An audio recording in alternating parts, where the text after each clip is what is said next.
মাযহাব মানা আরেকজনকে অনুসরণ করা, এটা সাহাবা কেরাম রাসূলের পাককে করেছেন, তাবেঈনগণ সাহাবায়ে কেরামকে করছেন।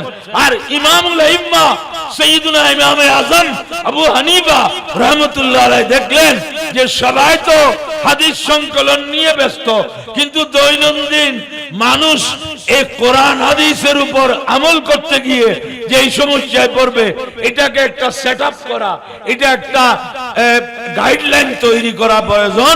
সেজন্য ইমাম আবু হানিফা রাহমাতুল্লাহ আলাইহি তাবেঈন হয়েও উনি হাদিস সংকলনের দিকে না গিয়ে এই মাযহাবের সেটআপ করার জন্য, মাযহাব বিন্যাস করার জন্য উনি আত্মনিয়োগ করলেন।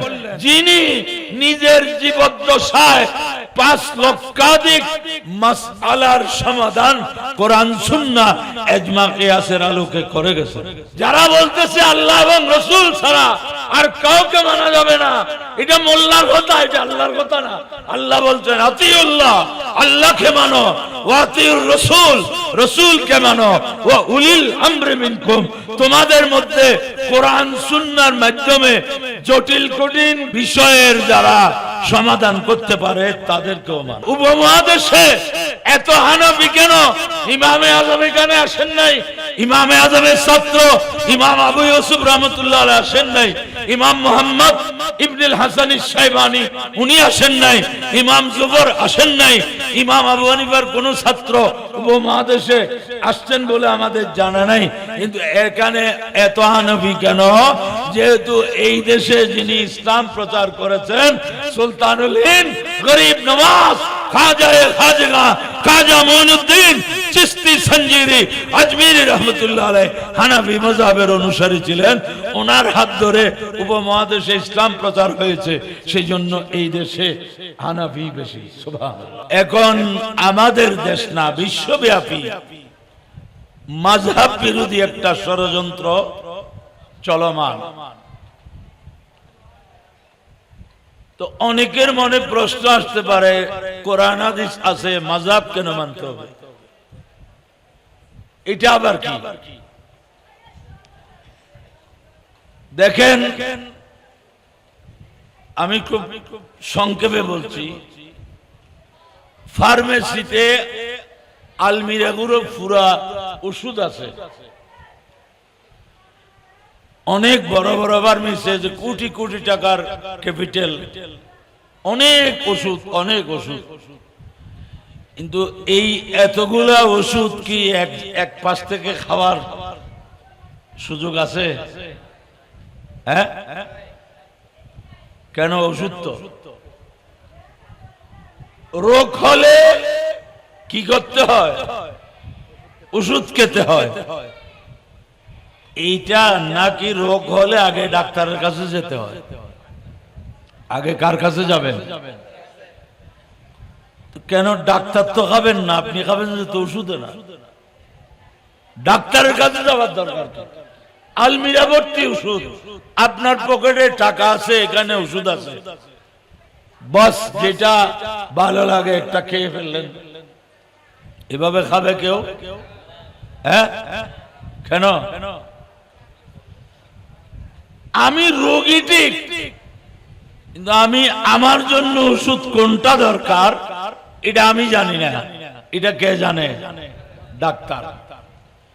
কোন রোগী যদি চিন্তা করে যে অনেক সময় দেখা যায় যে ওষুধের দামের চেয়ে ডাক্তারের ফিস বেশি, ওষুধের দামের চেয়ে ডাক্তারের ফিস, আর যদি ঢাকা গিয়ে ডাক্তার দেখাইতে হয় তাহলে তো গাড়ি ভাড়া, হোটেল ভাড়া, খানা পিনা, অনেক কিছু খরচ। কেউ যদি চিন্তা করে আমি তো ডাক্তার খাবো না, খাবো যে কি? ওষুধ। অতএব ফার্মেসির জন্য ঢাকা চট্টগ্রাম কোনো বিষয় নাই। এমনি মনে হচ্ছে রোগ বড় হবে, অনেক দিন পর্যন্ত রোগে ভুগতেছি, সুতরাং বোতল যেগুলা বড় বড় আছে এগুলা কিনে কিনে খেয়ে ফেললে আমি ভালো হয়ে যাব। এইরকম কোন পাগল বাংলাদেশে আছে?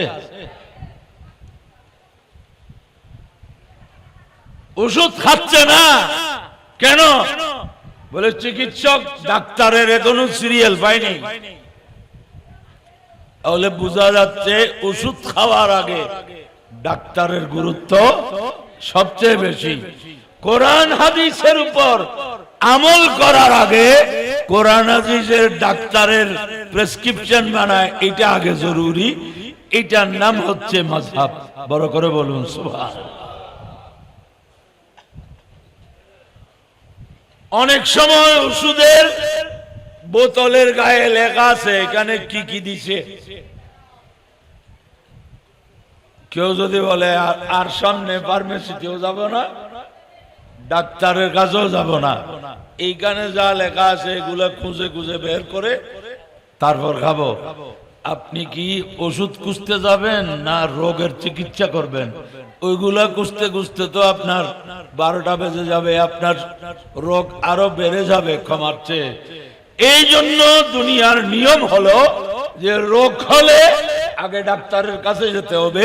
এই অসংখ্য ওষুধের মধ্যে আমার রোগের চিকিৎসা কোনটা, আমার রোগের ওষুধ কোনটা, এটা সবচেয়ে ভালো জানেন কে? কোরআন হাদিস। এগুলা সীমাহীন। এখানে কোনটা আমলযোগ্য, কোনটা আমল করার পর্যায়ে নয়, এটা বুঝার জন্য এইদিকে যারা অভিজ্ঞ এদের নাম হচ্ছে মাযহাবের ইমাম। বড় করে বলুন সুবহানাল্লাহ। এখন আজকে মানুষকে, শিক্ষিত মানুষ সবচেয়ে বেশি বিভ্রান্ত হচ্ছে দুইটি কারণে। যারা মাযহাব মানে না এরা মানুষকে গিয়ে বলতেছে, ভাই আপনি আল্লাহর বান্দা, রসুলের উম্মত, ঠিক না? বলে ঠিক। তো আপনি কি রসুলের কথা মানবেন না ইমাম আবু হানিফার কথা মানবেন? একজন মুসলমান কোনদিন বলবে যে আমি রসুলের কথা মানব না, ইমাম আবু হানিফা রাহমাতুল্লাহর কথা মানব? এটা কেউ বলবে? বলবে না। তখন মানুষ এই জায়গায় আসার কথা। ইমাম আবু হানিফা রাহমাতুল্লাহ আলাইহি উনি যে হাদিস কোরআনের আলোকেই বলেছেন, এইটা মাঝখানে বাদ দেওয়া হয়েছে। মানুষ তো জানে না, মানুষ মনে করতেছে ইমাম আবু হানিফা রাহমাতুল্লাহ আলাইহি এটা নিজের মন গড়া বলেছেন। নাউজুবিল্লাহ। আরো জোরে বলুন নাউজুবিল্লাহ। ওনার কথা বলছি এই জন্য, যেহেতু আমরা হানাফি, আমরা হানাফি মাযহাব, আর হুজুরের নামের শেষে হানাফি পুরো আছে। আমাদের নামে নাই মানে আমরা কোনো শাফি না। ইমামে আযম আবু হানিফা রাহমাতুল্লাহ আলাইহি, আল্লাহ উনাকে এত বেশি মেধা দিয়েছিলেন। সহিহ বুখারীর একটি হাদিস আছে, রাসূল পাক সাল্লাল্লাহু আলাইহি সাল্লাম বলেছেন, দুই ধরনের রওয়ায়াত আছে, দ্বীন অথবা ইলম।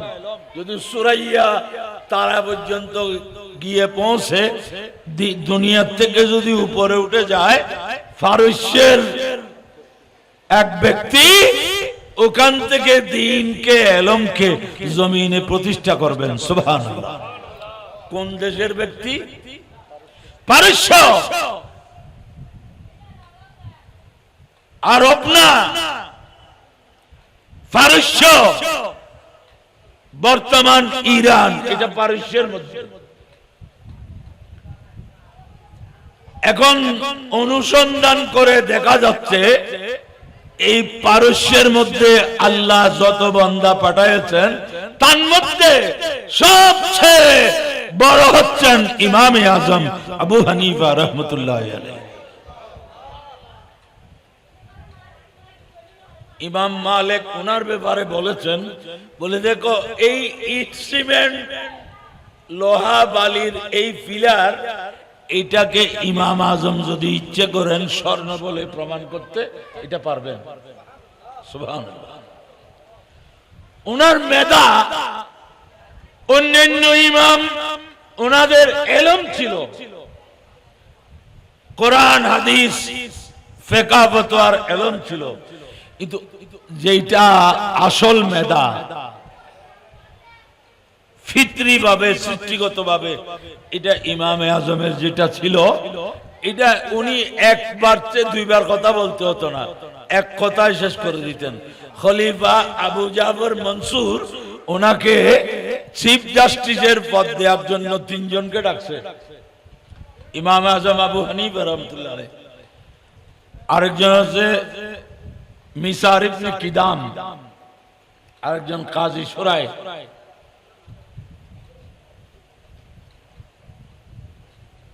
ইমাম আজম বললেন, আমি এই পদের জন্য কিনা উপযুক্ত না, এটা যত বড় পদ, এটার জন্য আমি উপযুক্ত না।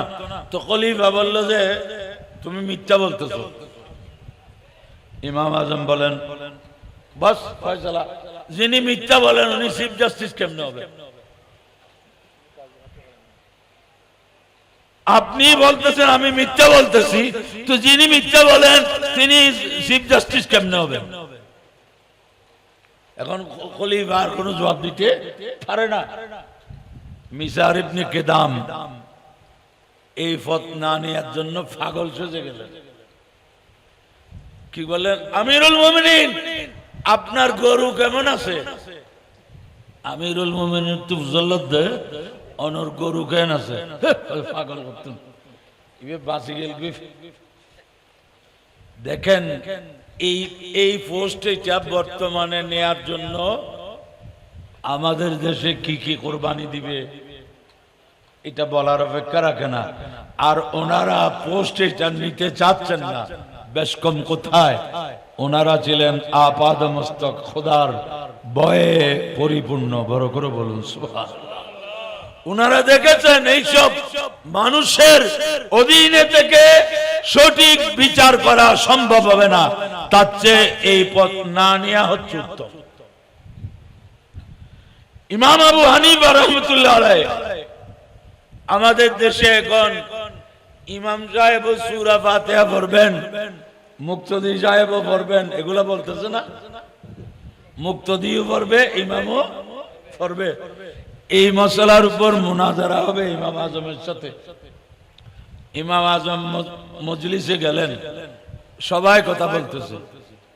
ইমাম আজম বললেন, ভাই আমি একজন মানুষ, আপনারা এতজন কথা বললে আমি কার কথা শুনবো, কার কথা জবাব দেব? আপনারা একটা ঠিক করেন, আপনাদের পক্ষে কথা কে বলবে? বলে না, কথা তো খুব যুক্তিযুক্ত। বলে অতএব আমার মুনাজারা আমি জিতে গেলাম। বলে কেন? বলে আমার কথা হতো সেইটা, সবাই কেমনে পড়বে? ইমাম পড়বে কিরাতুল ইমামে কিরাতুল লিল মামুম। বলে আমার কথা হতো এইটা না, ইমামে পড়বে, মুক্তদিরা শুনবে। আর সবাই বললে কেমনে হবে? এটাই তো মশলা। তোমরাই তো বলতেছো একজনের কথা বলা ভালো হবে। নাস্তিক আরবিতে বলে দাঁড়িয়া। নাস্তিক যারা যারা আল্লাহর অস্তিত্ব কি করে না, স্বীকার করে না। আমাদের দেশে যারা বড়ু আছে, বুদ্ধিস্ট, এরা কি আস্তিক না নাস্তিক? আমরা কি খবর রাখি? বড়ু এরা আস্তিক না, নাস্তিক। বুদ্ধ পূর্ণিমার সময় পত্রিকায় গৌতম বুদ্ধের উপর বিভিন্ন বিষয় লেখা হয়।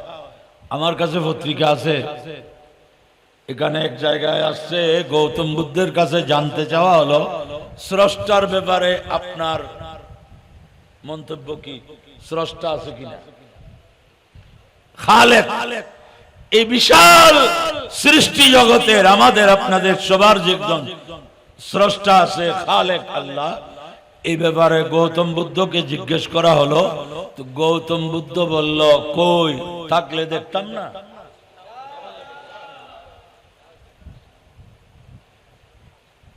অতএব এরা কিনা আস্তিক না, নাস্তিক। এবং ডক্টর আকবর আলী খান, যিনি তত্ত্বাবধায়ক সরকারের কি ছিলেন, উপদেষ্টা ছিলেন, একজন বড় হাই কোয়ালিফাইড মানুষ ছিলেন, বড় ভালো। উনি বাংলাদেশে ইসলাম প্রচার প্রেক্ষিত একটা বই লিখছেন, সেখানেও উনি লিখছেন যে বুদ্ধিস্টরা আস্তিক, এরা নাস্তিক, আল্লাহর অস্তিত্বে এদের কাছে বুদ্ধই সবকিছু। তো বুদ্ধ যদি সবকিছু হয়, বুদ্ধর বাপ কি হবে? বুদ্ধ যদি সবকিছু হয়, বুদ্ধর বাপ কি হবে, মা কি হবে? ওরা তো আগে আসে। এখন আমরা তো তাসাউফ খুঁজতেছি বুদ্ধর ভিতরে, নাউজুবিল্লাহ। যারা আল্লাহকেই মানে না, আল্লাহর অস্তিত্বই স্বীকার করে না, তাদের আবার কিসের সুফিবাদ, কিসের তাসাউফ?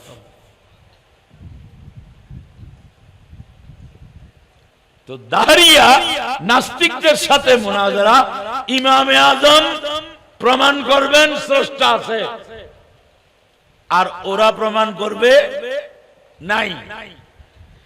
ইমাম আজম আসার সময় যেই টাইমে আসার কথা ছিল সেই টাইমে আসেন না, একটু দেরি করে আসছেন। এখন ইমামে আজমের পক্ষে যারা গেছেন এদেরকে ওরা টিটকারি মারতেছে, তোদের ইমাম আমাদের সাথে পারবে না, এই জন্য আসতেছে না। এখন মুসলমানরা তো বড় ইতস্তত করতেছে, কি ইমাম আজম আসতেছে না, বিলম্বে আসলেন, এসে উপস্থিত হয়েছেন। আপনি মুসলমানদের ইমাম, আপনার কথাবার্তা ঠিক নেই।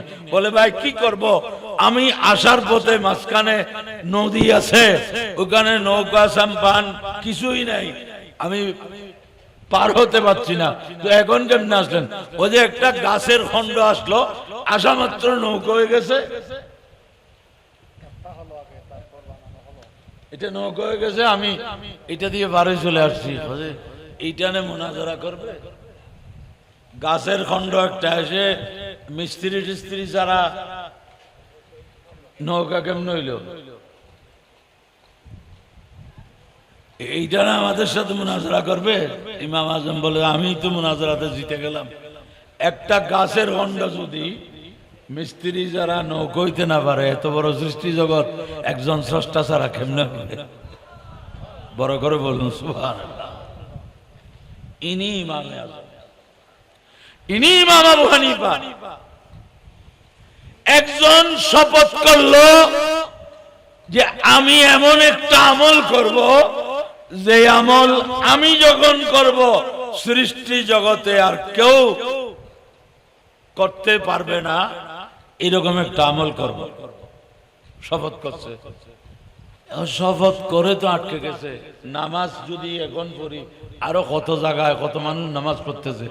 আমি এখন যদি দুরূদ শরীফ পড়ি, আরো কত জায়গায় মানুষ দুরূদ শরীফ পড়তেছে। আমি যদি এখন তেলাওয়াতে কোরআন করি, আরো কত জায়গায় মানুষ তেলাওয়াতে কোরআন করতেছে। আলেমরা হয়রান, কেউ এরকমের কোন আমল খুঁজে পাচ্ছে না। এইটার ব্যাপারে দুইজনের কথা আছে, কেউ বলছে গৌসে পাক রাদিয়াল্লাহু আনহু, আর কেউ বলছে ইমাম আজম। শেষ পর্যন্ত সবাই মিলে ওই লোকটাকে নিয়ে ইমামে আজমের কাছে গেলেন যে হুজুর, এই মানুষটা এমন একটা শপথ করছে, এটার সুরা কি আমাদের তো বুঝে আসতেছে না। এমন কোন আমল আছে যেটা আমি করলে ওই টাইমে পৃথিবীর কোথাও আর কেউ করতেছে না, এটা বলা যাবে কেমনে? ইমাম আজম বলেন এটা তো খুব সহজ ব্যাপার। কি? তাকে নিয়ে বাইতুল্লাহ শরীফে যাও। কোথায়? বাইতুল্লাহ শরীফে গিয়ে যারা তাওয়াফ করতেছে এদেরকে বলো যে ভাই আপনারা 5টা মিনিট সময় দেন, আপনারা কেউ তাওয়াফ করবেন না। এই লোকটা এরকম একটা শপথ করছে, এই শপথটা পূরণ করার জন্য আপনারা একটু 5 মিনিট সময় দেন, এই এক হাত তাওয়াফ করুক। সুবহানাল্লাহ। সমাধান তাওয়াফ তার কোন জায়গায় নাই, বাইতুল্লাহ নাই। এত মেধাবী, ওনার নাম ইমামে আজম। বাগদাদের মধ্যে একজনের ময়ূর চুরি হয়েছে, ময়ূর যিনি পালন করছে বড় আনন্দে চিত্তে পালন করছে, কিন্তু চুরি করে নিয়ে গেছে। অনেক খোঁজার পর পাই নাই। একজনে বলল যে এই চোর ধরতে পারবে পুলিশ না, কে পারবে? ইমাম আবু হানিফা রাহমাতুল্লাহ পারবে। ইমাম আবু হানিফা কোরআন হাদিস নিয়ে গবেষণা করে সুর কেমনে ধরবে? বল জানা, গিয়ে দেখ। গিয়ে বলল হুজুর আমার বড় আহলাদের ময়ূর, বড় আনন্দ, বড় আগ্রহ নিয়ে ময়ূর পালতেছে, আমার ময়ূরটা কে চুরি করে নিয়েছে, অনেক তল্লাশি করছি কোথাও পাইনি। ইমাম আজম বলে আমি তোমার ময়ূর খোঁজার কাজ আমি করবো? বলে হুজুর মানুষ বলতেছে এটা আপনি পারবেন, যে আর কেউ পারবে না। তো মানুষ মনে করছে রুমাল পরা দিবে, তাবিজ দিবে, তারপর পাওয়া যাবে। ইমাম আজম বললেন জুমার একটা আসিও মসজিদে, এ মনে করছে তাবিজ দেওয়া কিছু। ইমাম আজম খুতবা দিচ্ছেন, হঠাৎ করে বললেন ওই ব্যক্তি অমুকের ময়ূর চুরি করছে যে এখনো মাথার মধ্যে ময়ূরের পালক দেখা যাচ্ছে। এখন সরাইয়ে যাইতে কোনো লাগি রইনি, ইতে তাড়াতাড়ি মাথা যারে। ইমাম আজম মাথা যাচ্ছে বেড়ে এইটার বাড়ি এক ঘর, ইতের বাড়ি এক গজিয়ে সাথে ময়ূরে ডেক। ওনার নাম ইমামে আজম আবু হানিফা রাহমাতুল্লাহ। ওনার এই মযহাবের আমরা অনুসরণ করি। মযহাব মানে কি জানেন? রাস্তা। মযহাব মানে তরিকা, মানে রাস্তা। রুহানিয়ত তরিকার, রুহানিয়তের আত্মার উন্নতির যে রাস্তা, এটার নাম তরিকা। আর জাহেরি শরীয়তের আমল করার যে রাস্তা, এটার নাম মাযহাব। বড় করে বলুন। জাগার মূল্য বাড়ে রাস্তার কারণে, জাগা মূল্যহীন হয় রাস্তার কারণে। এক বিদেশি বিদেশে থাকে যথেষ্ট টাকা, আরেকজন ব্রোকার জাগার, যারা রিয়েল এস্টেটের ব্যবসা করে, এসে বলল যে ভাই আপনি অনেক টাকা পয়সা কামাইছেন, শহরের মধ্যে একেবারে 6 ঘন্টা জায়গা স্কয়ার, চারিদিকে সমান, খুব সস্তা দামে পাওয়া যাচ্ছে। এখন রেট চলতেছে 50 লাখ, এটা 30 লাখ করে। খুশি হয়ে কিনে ফেলছে, টাকা টাকা পেমেন্ট রেজিস্ট্রি হয়ে গেছে, কিন্তু দেখে নাই যে জায়গাটা কোথায়।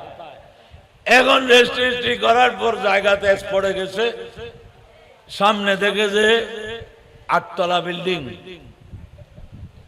ওই জায়গা কোথায়? বলে এটার পিছনে। এবার দক্ষিণ দিকে গেছে, দেখে যে এইদিকেও 7 তলা বিল্ডিং। জায়গা কোথায়? খোঁজে এটার পিছনে।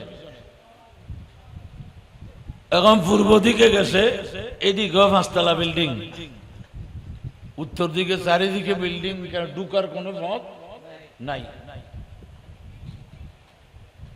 এই জায়গাতে ব্রোকার করতে খসত কেউ আর বিল্ডিং আছে, ছবি আছে না, খসত লেখা আছে এই পরিমাণ কাগজ জায়গা, উত্তর দক্ষিণ পূর্ব পশ্চিম, এতে পাশে অমুক পাশে অমুক, এগুলো আনে লেখা আছে, আমি কি জানি।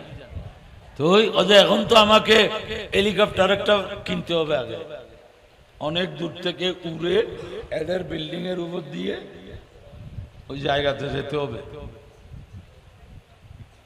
তো বিল্ডিং এর মালিকরা বলে আমার বিল্ডিং এর উপর দিয়ে এই থেকে আশ্রম আল্লাহ পর্যন্ত আমি কিনছি, আমার যেই 5 ঘন্টা আছে না, এখানে আকাশ পর্যন্ত, এখানে আর কারো কোনো মালিকানা নাই, এদিকে তোমার হেলিকপ্টার চলবে না, কোনো দিকে যাওয়ার জায়গা নাই।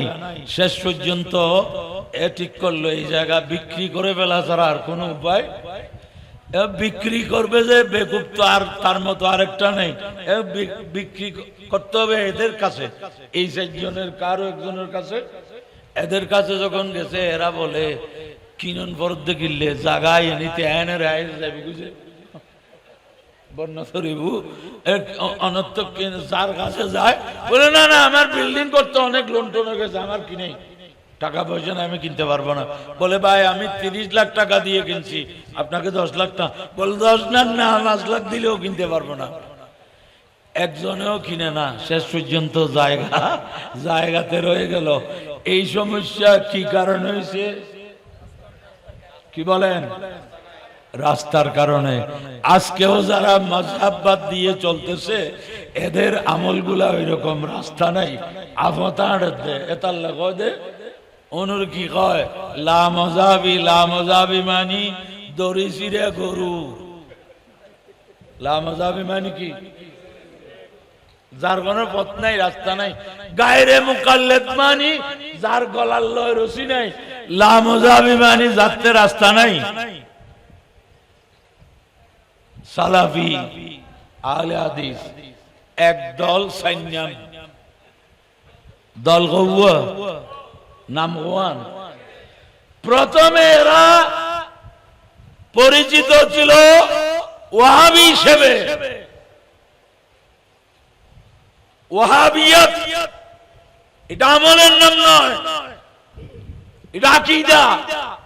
উপমহাদেশে এই ওয়াহাবি আকীদা দুই ভাবে প্রবেশ করছে। একটা হচ্ছে মাযহাব মানার ভিতর দিয়ে, আর একটা হচ্ছে মাযহাব অস্বীকার করে।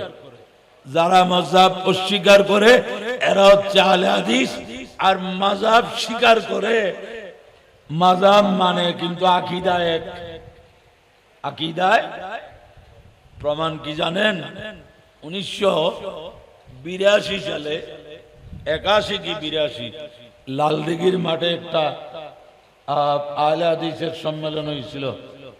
এখানে সভাপতিত্ব করছিল বিশিষ্ট শিক্ষাবিদ প্রিন্সিপাল রেজাউল করিম সাহেবের বাপ।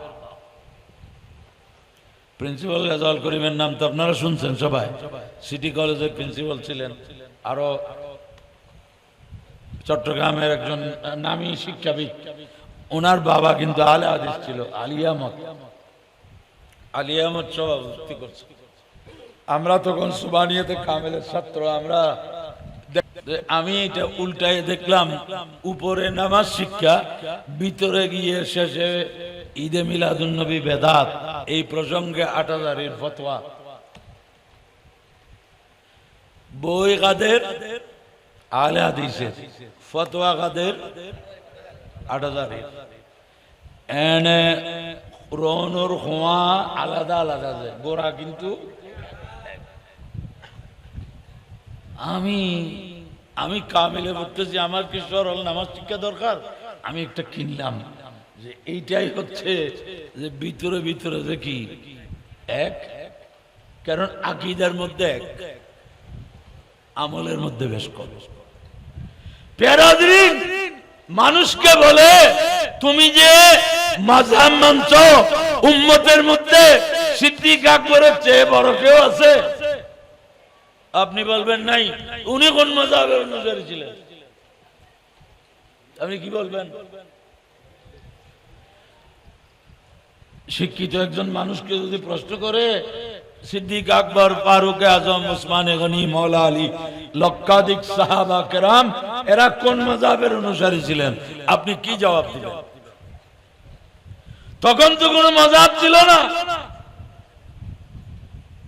মাযহাব ছিল না, মাযহাব নামে ছিল না, মূলত ছিল সমস্ত সাহাবা কেরাম নামাজে, রোজায়, হজে, যাকাতে, সব ক্ষেত্রে কাকে অনুসরণ করছেন?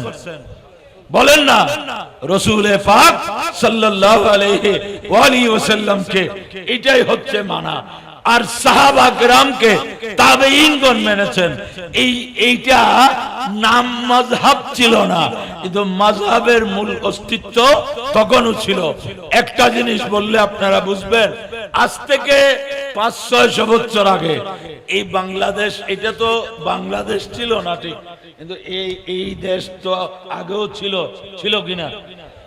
500 বছর আগে এখানে প্রাইমারি স্কুল ছিল, বলেন না, high school, intermediate college, degree college, university, দাখিল মাদ্রাসা, আলিম মাদ্রাসা, ফাজিল মাদ্রাসা, ইবতিদায়ী মাদ্রাসা, কামিল মাদ্রাসা, এগুলো ছিল। কিন্তু লেখাপড়া ছিল কিনা?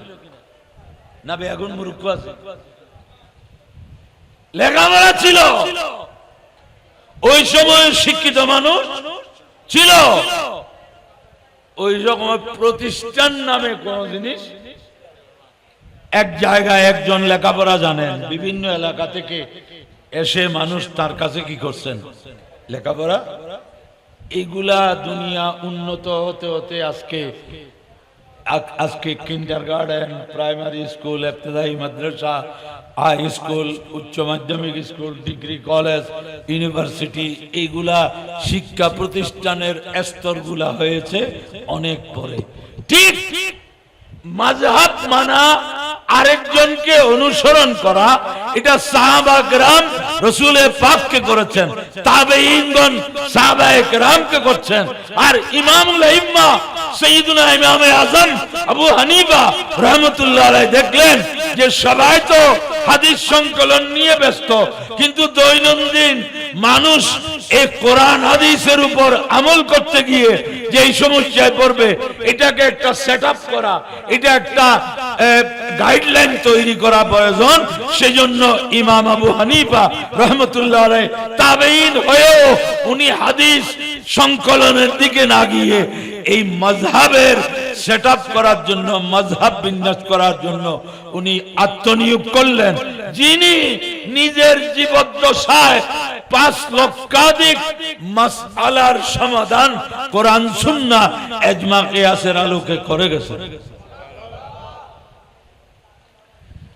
এমন এমন মাসআলা তিনি লিখেছেন যেটা এখনো হয় নাই। পুরুষের যদি দুধ আসে, আমাদের দেশে তো দুধ হয় কার কাছে, মহিলাদের কাছে, আমাদের মা জাতির কাছে, সন্তান খাবে। কিন্তু পুরুষের যদি দুধ আসে, এই দুধ খাইলে রাদাত হবে কিনা, দুধুভাই হবে কিনা, এই মাসআলা পর্যন্ত ইমামে আজম সেটআপ করেছেন। কেন? যদি ভবিষ্যতে প্রশ্ন আসে তখন জবাব কি হবে। এত বড় ইহসান ইমামদের। আজকে তো একটা ডিসিপ্লিন আছে, এরাই মাযহাবে কোন জিওগ্রাফি নাই। অন্য মাযহাবের বিশ্ববরেণ্য ইমামগণ, আলেমগণ ইমামে আজমকে ইমামে আজমই বলছেন, অথচ ওনার জীবনে লিখেছেন। ইমাম ইবনে হাজার হাইতামি লিখেছেন, জালালউদ্দিন সুয়ুতি তাবয়ীদুস সহিফা ফি মানাকিব আবি হানিফা, হযরত ইমাম ইবনে হাজার হাইতামি উনি লিখেছেন। এবং ইমাম শামসুদ্দিন যাহাবী উনি তো শাফিঈ মাযহাবের, কিন্তু উনি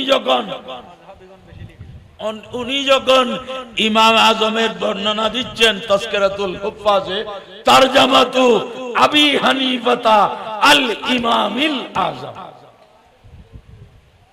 ওনারাও ইমামে আজম মেনেছেন, ইমাম আবু হানিফা রাহমাতুল্লাহ আলাইহি। আর আজকে আমাদের দেশে স্কুল কলেজে পড়ে ওরা ইমাম মানতেছে না, কি বলে সহিহ হাদিস আছে। কিসের সহিহ হাদিস? হাদিস শরীফ খুলে দিলে উল্টো হয়েছে না সোজা হয়েছে এটা তো টাইর পাবে না, মানে এখানে চারিদিকে লেখা। এরা আবার সহিহ হাদিস বলে। এখন সহিহ হাদিস টেম্পুতে, বাসে, গাড়ি ঘোড়ায় সহিহ হাদিস। মানুষ তো মনে করে সহিহ মানি শুদ্ধ, আর সহিহ নয় মানি অশুদ্ধ। এইটা হাদিসের পরিভাষা নয়। তারা হইলেও আসমানের তারা হইলে বুঝলে না, তারা আসমানের এগুলো কি আমাদের দেশে দানের যে মোজা বাঁধে, এটাকেও কি বলে তারা। আবার সবজি হিসেবে খায় যে তিনও তারা কি এক। প্যারা হাজরিন, আজকে এরা সহিহ হাদিস বলে মানুষকে গোমরাহ করতেছে। এই জন্য বললাম না, রাস্তা না থাকলে জায়গার দাম নাই। যার কোনো মাযহাব নাই, লা মাযহাবি, এর আমল এখানে মনসুখ হাদিস ওর উপর আমল করতেছে। আর এদের তো এই ছাড়া দৃশ্যমান কিছু কিছু বিষয় আরো যেগুলা জানা নাই, এগুলো আরো জঘন্য, আরো মারাত্মক। আহলে হাদিস এখন মা বাবা আনাবি সুন্নি, ছেলে ইউনিভার্সিটিতে পড়ে, মার পাশে ছেলে নামাজ পড়তেছে, মা যেভাবে হাত দিছে ছেলে ওইভাবে দিছে। মা কত ভূত তুই হাত ডই লেখা পড়, তুই মরত পানো না, অথচ ইয়াদিস আছে তুই কি অর্থনীতি না কি ফরজ বলি তুই কত না পারছো ইয়াদিসুল লত পালি আয় তুই অক্ষর হইলে গেলাম গুই। ইমাম আবু হানিফা রাহমাতুল্লাহ আলাইহি হাত বাঁধার ব্যাপারে তিন ধরনের কি আছে রওয়ায়াত আছে। নাভির নিচে, নাভির উপরে, বুকের এই আড্ডির নিচে, এই তিন ধরনের রওয়ায়াত আছে। কি বাঁধবে যে হাত না পা, হাত কিসের নাম? এই এতটুকুর নাম হাত না পুরাটা হাত? পুরাটা কি হাত? ইমাম আজম চিন্তা করলেন এইটা দিলে নিচের দুইটা বাত, এইটা দিলে নিচের একটা বাত, আর এইটা দিলে তিনটাই হচ্ছে। এখানে তিন জায়গায় হাত গেছে। তো ইমাম আজমের জেহেন। আর সবচেয়ে বড় কথা হইলো আমাদের দেশে আমরা লুঙ্গি পরি। আমরা কি পরি? এখন লুঙ্গি পরে কেউ যদি নামাজের মধ্যে খাসি আসে যে হাত এখানে বাঁধছে, খাসির জোরে যদি গিটটা খুলে নামাজের কি অবস্থা হবে? মুসল্লি তো দাঁড়াই আছে, নামাজ কিলে দিয়ে রইতে, নামাজ তো এইটা তো সে অবস্থা। এইটা তো বলে হুজুর এইটা তো যতক্ষণ দাঁড়াই থাকবে ততক্ষণ ধরবে, রুকুতে গেলে কেমন করবে? রুকুতে কারো যদি লুঙ্গি খুলে যায়, রুকুতে এখানে হাত না দিলেও এখানে ধরে রুকু সজদা দিলে নামাজ হবে না? ইমাম আজম শুধু রেওয়ায়াত দিয়ে কাজ করেন নাই, রেওয়ায়াতের সাথে দেরায়াত এবং বাস্তবতাকে ইমাম আজম সবচেয়ে বেশি গুরুত্ব দিয়েছেন। বড় করে বলুন হ্যাঁ। এইটা রেওয়ায়াত নাই এটা আমরা বলতেছি না, এটা মেয়েদের জন্য।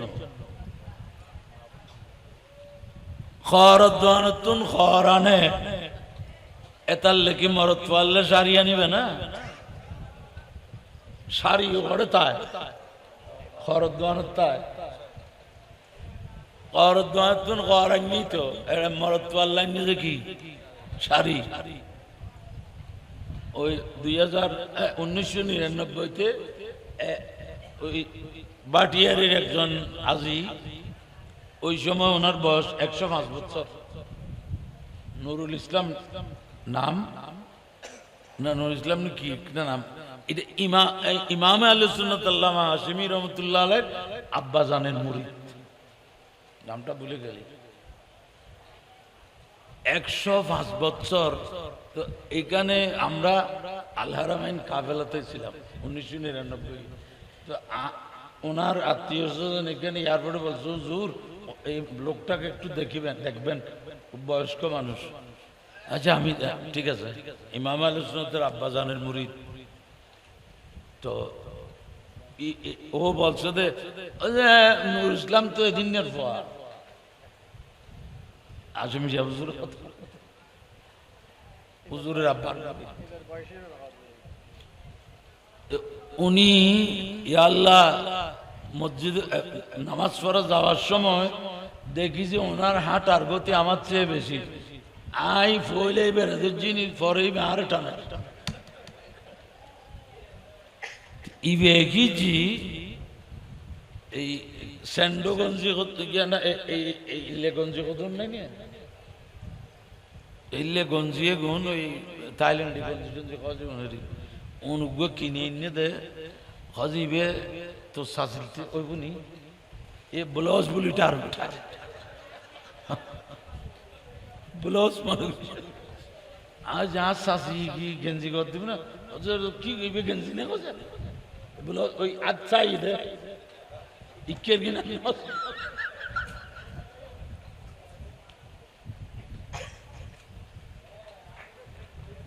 তাহলে আজকে কোনটা কার জন্য আমি বলে সান মুজাদ্দিদি বরকতি রহমতুল্লাহ আলাইহি ফিকহুস সুনান ওয়াল আসারের মধ্যে বর্ণনা করেছেন যে এই riwayatটা এটা মেয়েদের জন্য বড় করে বলুন সুবহানাল্লাহ অতএব মাযহাব ছাড়া আমাদের আমল করার কোন সুযোগ মাযহাব ছাড়া জলামানি রাস্তা যা বিলে বিলে সোরে আগে সোর রাস্তা দিন একটু ফাগানার গোড়া দিয়ে ফরুর কাঁড়া বন দিয়ে সরল একটু রাস্তা নাকি বালা মানুষের রাস্তা দিয়ে দিব এগুলা হচ্ছে দিন ইমানের সোর লামাযহাবি আল্লাহ বলছেন আতিউল্লাহ ওয়া আতিউর রাসূলা ওয়া উলিল আমরি মিনকুম যারা বলতেছে আল্লাহ এবং রাসূল ছাড়া আর কাউকে মানা যাবে না এটা মোল্লার কথা এটা আল্লাহর কথা না আল্লাহ বলছেন আতিউল্লাহ আল্লাহকে মানো ওয়া আতিউর রাসূল রাসূলকে মানো ওয়া উলিল আমরি মিনকুম তোমাদের মধ্যে কোরআন সুন্নাহর মাধ্যমে জটিল কঠিন বিষয়ের যারা সমাধান করতে পারে তাদেরকেও মানো এই এরা কারা হুম আহলুল ইলমে ওয়াল ফিকহ ইমাম ইবনে জারীর তাবরী তাফসীরে তাবরীর মধ্যে 14টি riwayat এনেছেন ওয়া উলিল ইলমে মানি ওয়া উলিল আমরি মানি হুম আহলুল ইলমে ওয়াল ফিকহ যারা ইলম এবং ফিকহ শাস্ত্রের মধ্যে সর্বোচ্চ যারা মুস্তাহিদ এদেরকে মানতে আল্লাহ বলেছেন আর মোল্লা বলতেছে আল্লাহর রাসূল ছাড়া কাউকে মানা যাবে না এটা মোল্লার কথা এটা আল্লাহর কথা না এই আল্লাহর কথা মেনে পৃথিবীর অসংখ্য অসংখ্য গৌসে পাক বেলায়েতের জগতে বড় ইমাম কিন্তু আবার মাযহাবের জগতে উনি একজন ইমামের ইত্তেবা করতেছেন ইমাম আহমদ বিন হাম্বল আর উপমহাদেশে এত হানাফি কেন ইমামে আযম এখানে আসেন নাই ইমামে আযমের ছাত্র ইমাম আবু ইউসুফ রাহমাতুল্লাহ আলাইহি আসেন নাই ইমাম মুহাম্মদ ইবনুল হাসান আশ-শাইবানি উনি আসেন নাই ইমাম জুবর আসেন নাই ইমাম আবু হানিফার কোন ছাত্র উপমহাদেশে আসছেন বলে আমাদের জানা নাই কিন্তু এখানে এত হানাফি কেন যেহেতু এই দেশে যিনি ইসলাম প্রচার করেছেন সুলতানুল হিন্দ গরিব নওয়াজ খাজা খাজা মুঈনুদ্দিন চিশতি সঞ্জিরি আজমিরি রাহমাতুল্লাহ আলাইহি হানাফি মাযহাবের অনুসারী ছিলেন ওনার হাত ধরে উপমহাদেশে ইসলাম প্রচার হয়েছে সেজন্য এই দেশে হানাফি বেশি সুবহানাল্লাহ শুধু ভারতের কেরালা প্রদেশে কিছু শাফি আছে তার কারণ দেখলাম ও বোম্বে কেরালা ওইদিকে কিছু ওলি আল্লাহর মাজার দেখলাম হযরত আল্লামা রুকনুদ্দিন শাফিঈ রাহমাতুল্লাহ আলাইহি ওইখানকার ওলি আল্লাহরা শাফিঈ মাযহাবের ছিলেন এইজন্য ওই এলাকায় কিছু শাফিঈ হয়েছে অর্থাৎ এই দেশে যারা ইসলাম প্রচার করেছেন এরা হানাফি ছিলেন এইজন্য এই দেশের মুসলমান হানাফি মুসলমান এটা ওলি আল্লাহর কথা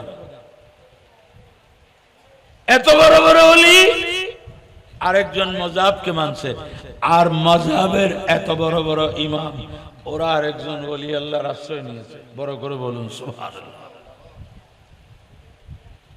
যারা মাযহাব মানবে না এরা গোমরাহ হযরতে শাহ ওলিউল্লাহ মুহাদ্দিস দেহলভী রাহমাতুল্লাহ আলাইহি ইকদুল জিদ ফি বায়ানিল ইজতিহাদ ওয়াত তাকলিদ এই কিতাবে লিখেছেন এই যুগে যারা চার মাযহাবের কোন এক মাযহাব মানবে না তারা গোমরাহ তারা পথভ্রষ্ট তারা জাহান্নামী আল্লাহ পাক আমাদেরকে হানাফি মাযহাবের উপর সুন্নি আকীদার উপর অটল অবিচল থাকার তৌফিক দান করুন আমিন ওয়া আখিরু দাওয়ানা আনিল হামদুলিল্লাহি রাব্বিল আলামিন। আসসালাতু ওয়াসসালামু আলা আশরাফিল আমবিয়া ওয়াল মুরসালিন। আসসালামু আলাইকুম ওয়া রাহমাতুল্লাহ।